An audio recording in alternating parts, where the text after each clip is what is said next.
Bismillahirrahmanirrahim. Alhamdulillahirrahmanirrahim. Allahumma shalli ala Sayyidina Muhammad wa ala ali Sayyidina Muhammad. Alhamdulillah, hari ini kita bertemu kembali pada pembelajaran ekonomi. Nah, untuk pertemuan kali ini kita akan membahas tentang peran pelaku ekonomi dalam kegiatan ekonomi. Nah, jika kalian lihat gambar pada slide ini, kira-kira ini mereka sedang ngapain ya? Ya, betul, sedang mengkonsumsi barang. Itu kita lihat mereka sedang minum sesuatu, ya kan? Nah, kegiatan apa yang sedang dilakukan para siswa pada di gambar, yaitu kegiatan konsumsi. Nah, yang pertama dulu kita harus mengenal apa sih kegiatan ekonomi, ya kan?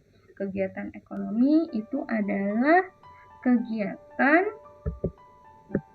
yang dilakukan oleh masyarakat untuk memenuhi kebutuhan hidupnya. Nah, yang pertama, kegiatan tersebut terdiri dari kegiatan produksi, kegiatan distribusi, dan kegiatan konsumsi. Yang pertama, kita bahas dulu tentang kegiatan produksi. Nah, produksi itu apa sih, Ustazah? Nah, produksi adalah kegiatan menciptakan atau menambah nilai dan manfaat barang atau jasa. Nah, yang pertama yang harus diperhatikan ketika memproduksi sesuatu, yang pertama adalah faktor produksi alam atau biasa kita kenal sebagai SDA, sumber daya alam.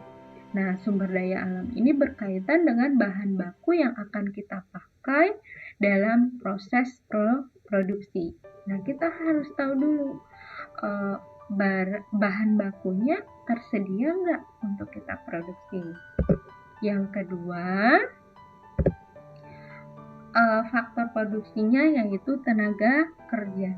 Nah, ketika bahan bakunya sudah tersedia, maka yang kita perlukan adalah tenaga kerja. Nah, tenaga kerja ini yaitu yang melakukan atau yang menjalankan kegiatan produksinya. Nah, jadi yang mengolah bahan baku tersebut menjadi barang setengah jadi atau barang jadi itu adalah tenaga kerja, yaitu manusia. Nah, dan juga nanti akan dibantu oleh mesin. Supaya apa? Supaya barang yang kita produksi itu cepat selesai. Ya.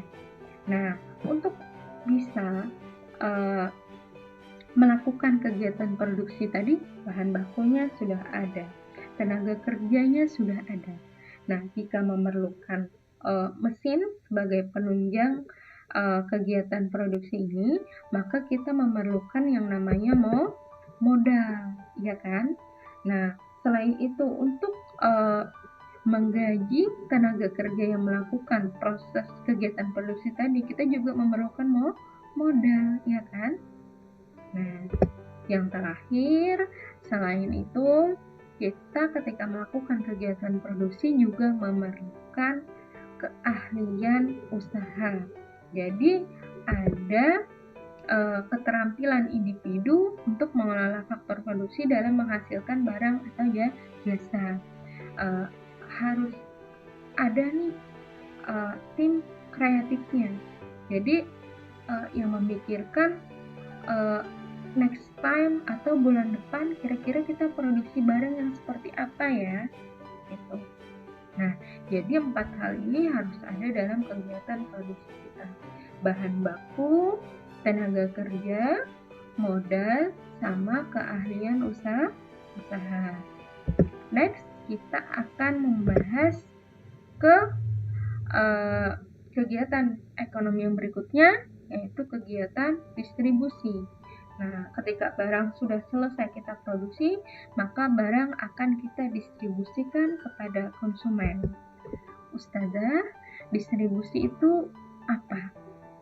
Nah, distribusi itu adalah kegiatan menyalurkan atau menjual barang dan atau jasa kepada pemakai akhir ataupun konsumen.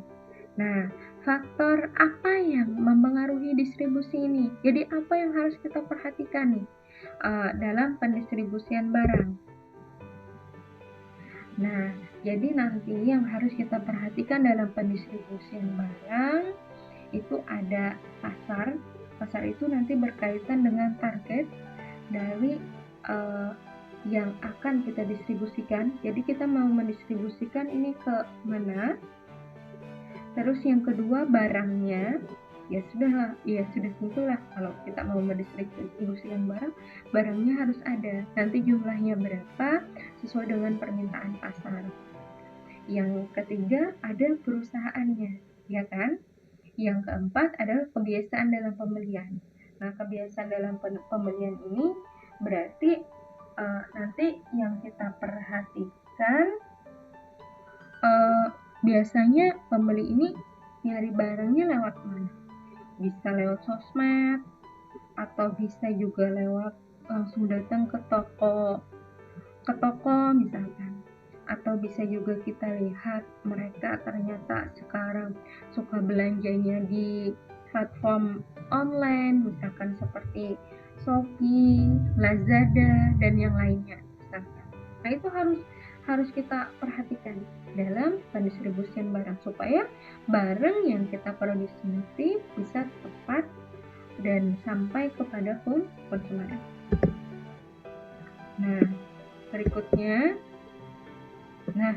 ini ada beberapa tahapan distribusi. Yang pertama ada distribusi langsung atau pendek. Nah, kalau distribusi langsung atau pendek ini berarti dari produsen langsung mendistribusikan barangnya ke konsumen. Contohnya di sini penjual nasi goreng keliling. Nah, itu kan pihak produsennya itu bisa langsung bertemu sama konsumennya. Yang kedua, nelayan menjual hasil tangkapannya. Jadi, nelayan yang langsung menjual hasil tangkapannya kepada konsumennya. Yang ketiga, peternak menjual hasil telur dan daging ternaknya langsung kepada konsumen. Jadi ketika si produsen langsung bertemu dengan konsumen dan menjualnya, itu disebut dengan distribusi langsung atau pendek. Yang kedua, ada distribusi semi langsung. Nah, di mana penyaluran barang hasil produksi dari produsen ke konsumen melalui badan perantara toko milik produsen itu sendiri. Contohnya di sini, hasil produksi sepatu dijual kepada konsumen melalui toko-toko milik pabrik sepatu itu sendiri. Di sini misalkan pabrik Batako, toko sepatu Batako. Nah, misalnya suatu pabrik punya toko-toko di masing-masing daerah. Itu namanya distribusi semi langsung. Yang ketiga, ada distribusi tidak langsung atau panjang. Nah, di sini memerlukan saluran distribusi. Nah, contohnya di sini petani menjual hasil pertaniannya kepada KUD dulu. Nah, terus nanti dari KUD yang akan menjualnya ke misalkan konsumen. Nah, di sini kita lihat dengan jelas contoh dari saluran distribusinya. Yang pertama, produsen langsung ke konsumen, berarti ini distribusi langsung. Yang kedua, produsen ke pengecer lalu ke konsumen, berarti ini distribusi sudah bisa kita sebut dia sebagai distribusi semi langsung, ya kan? Yang ketiga, ini kita bisa sebut dia distribusi tidak langsung, dari produsen ke grocer dulu, pengecer, baru ke konsumen. Yang keempat ada produsen, ke agen, baru grosir, ke pengecer, baru ke konsumen. Nah, jadi konsumen pada tahap yang C itu tidak bisa mendapatkan barang langsung beli misalkan ke grosir. Karena apa? Karena pihak grosir ini hanya melayani untuk pembelian dengan jumlah besar. Misalkan minimal ordernya 20 pieces. Nah, sampai di sini insya Allah bisa dipahami ya. Dan sekarang ada lagi yang namanya setelah pengecer nih, ada lagi yang namanya marketer. Nah, kalau bagian marketer itu mereka yang menjual, yang memasarkan barangnya saja. Jadi mereka akan memasarkan barang, ketika barangnya laku akan mendapatkan bonus, bisa dari grosir, bisa dari pengecer. Nah, jadi karena sistemnya online ya, mereka pakai yang namanya sistemnya marketer, atau biasa kalau di online shop itu kita bisa sebut sebagai sistem dropship. Nah, sekarang ada yang seperti itu kalau saluran distribusinya melalui platform online. Yang terakhir itu kegiatan konsumsi. Kegiatan konsumsi ini kegiatan yang sering sekali kita lakukan, yaitu kegiatan mengurangi atau menghabiskan nilai guna barang atau jasa untuk memenuhi kebutuhan hidup. Nah, jadi konsumsi ini tujuannya untuk memenuhi kebutuhan hidup sama untuk mencapai kepuasan optimum atau optimal. Jadi kita ketika mengkonsumsi sesuatu itu karena memang benar-benar kita butuhkan dan untuk memuaskan diri kita. Nah, berikutnya faktor-faktor apa saja sih Ustazah yang memengaruhi kegiatan konsumsi kita? Yang pertama, pendapatan. Pendapatan ini ada hubungannya dengan kondisi keuangan kita. Ketika kondisi keuangan kita lagi stabil, lihat aja, pasti kita banyak belanja kan. Nah, beda ketika kondisi keuangan kita menurun, kita lebih berhemat. Yang kedua itu kegiatan konsumsi yang biasanya didorong dengan faktor harga barang atau jasa. Misalkan nih, ketika ada yang namanya flash sale atau diskon besar-besaran, kita cenderungnya untuk membeli atau tidak? Pasti membeli. Nah, ketika ada promo flash sale gitu, atau misalnya diskon besar-besaran, pasti kita meningkatkan konsumsi kita, ya kan? Karena kita melihat nih harga barangnya cenderung lebih murah. Yang ketiga, kebiasaan. Nah, kalau kebiasaan konsumen ini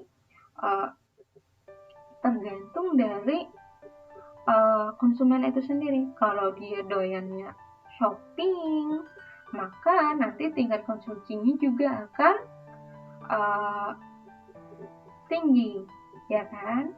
Nah, yang keempat ada adat istiadat. Adat istiadat ini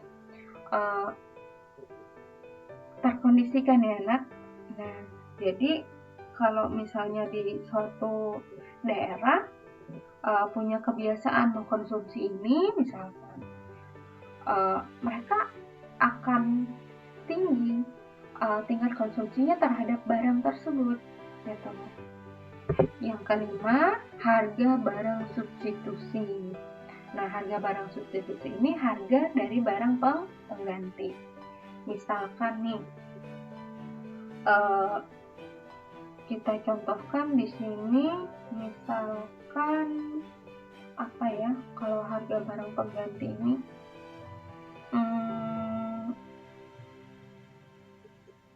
misalkan saja beras misalkan atau nasi, kita substitusikan misalkan dengan membeli roti misalkan. Nah, ketika kita memikirkan nih, kalau misalnya aku cuma beli nasi aja belum ada lauknya, itu misalkan harganya 3.000 untuk satu porsinya. Tapi kalau aku belinya sama lauknya misalkan 10.000. Nah, sedangkan kalau aku beli roti nih untuk makan misalkan, aku sudah bisa makan roti tersebut dengan varian rasa yang aku mau, itu dengan harga misalkan cukup 3.000 aja sudah bisa makan dan kenyang misalkan. Tuh ya. Berikutnya, nah, pelaku ekonomi dalam perekonomian Indonesia. Yang pertama tadi kan kita sudah kenal tuh jenis dari kegiatan ekonomi. Kegiatan ekonomi tadi ada produksi, ada distribusi, ada konsumsi. Nah, terus kita harus mengetahui juga siapa saja sih pelaku ekonominya. Yang pertama, ada rumah tangga konsumen. Rumah tangga konsumen itu biasa kita kenal sebagai istilahnya konsumen. Kalau yang kedua, ada rumah tangga produsen. Rumah tangga produsen ini berarti yang kita kenal istilahnya itu sebagai produsen. Nah, terus yang ketiga, pemerintah. Dan yang keempat, masyarakat luar negeri. Nah, jadi itu yang menjadi pelaku kegiatan ekonomi tadi. Ada konsumen, ada produsen, ada pemerintah, dan masyarakat luar negeri. Nah, terus Ustazah, peran dari pelaku ekonomi tadi apa? Nah, kalau rumah tangga konsumen, itu perannya menyediakan faktor produksi, mengonsumsi barang atau jasa, sama bayar pajak ke pemerintah. Terus kalau rumah tangga produsen ini tugasnya nantinya menggunakan faktor-faktor produksi, memproduksi barang dan jasa, membayar pajak kepada pemerintah, sama sebagai agen pembangunan. Jadi mereka nih yang memfasilitasi pemerintah untuk melakukan kegiatan pembangunan di daerah atau di suatu negara. Nah, berikutnya peran dari pelaku ekonomi rumah tangga negara atau pemerintah. Peran dari pemerintah nih sebagai pelaku ekonomi, sebagai pengatur perekonomian, sebagai produsen dan konsumen, sebagai pendorong kestabilan iklim investasi nasional. Jadi pemerintah nih yang mengendalikan atau yang mengontrol tingkat investasi di negara tersebut. Supaya apa nih? Supaya banyak nantinya kegiatan-kegiatan produksi yang beroperasi, karena banyaknya investasi atau modal yang didapatkan sama pihak perusahaan tadi. Nah, kalau masyarakat luar negeri itu perannya sebagai eksportir atau importir barang atau jasa. Sebagai eksportir dan impor faktor produksi, sebagai pendukung perekonomian negara. Nah, kalau mau kita lihat bagaimana nih gambaran dari kegiatan ekonominya, maka kita bisa lihat. Nah, bagannya. Kalau bagan kegiatan ekonomi dua sektor itu berarti gambaran dari kegiatan ekonomi antara produsen sama konsumen. Nah, rumah tangga produsen sama rumah tangga konsumen. Jadi ketika konsumen mau membeli barang atau jasa, maka kepada produsen misalkan, maka ia akan menyerahkan uang. Gitu. Nah, kalau gambaran kegiatan ekonomi tiga sektor, kalau tiga sektor itu berarti ada konsumen, ada produsen, dan ada pemerintah. Yang terakhir ada gambar atau gambaran kegiatan ekonomi empat sektor, yaitu dari masyarakat luar negeri dengan pelaku dalam negeri. Nah, otomatis ketika ada ekspor dan impor barang, maka nanti akan menghasilkan yang namanya devisa. Devisa itu alat tukar kegiatan perdagangan internasional. Nah, karena kita akan berbeda mata uangnya. Nah, dengan negara lain, maka menggunakan devisa inilah untuk mempermudah kegiatan perdagangan dengan pihak luar negeri. Nah, sekian untuk pertemuan kali ini. Semoga penjelasan Ustazah bisa kalian pahami dan bermanfaat. Sekian, jika ada kesalahan maka Ustazah mohon maaf. Sekian, assalamualaikum warahmatullahi wabarakatuh.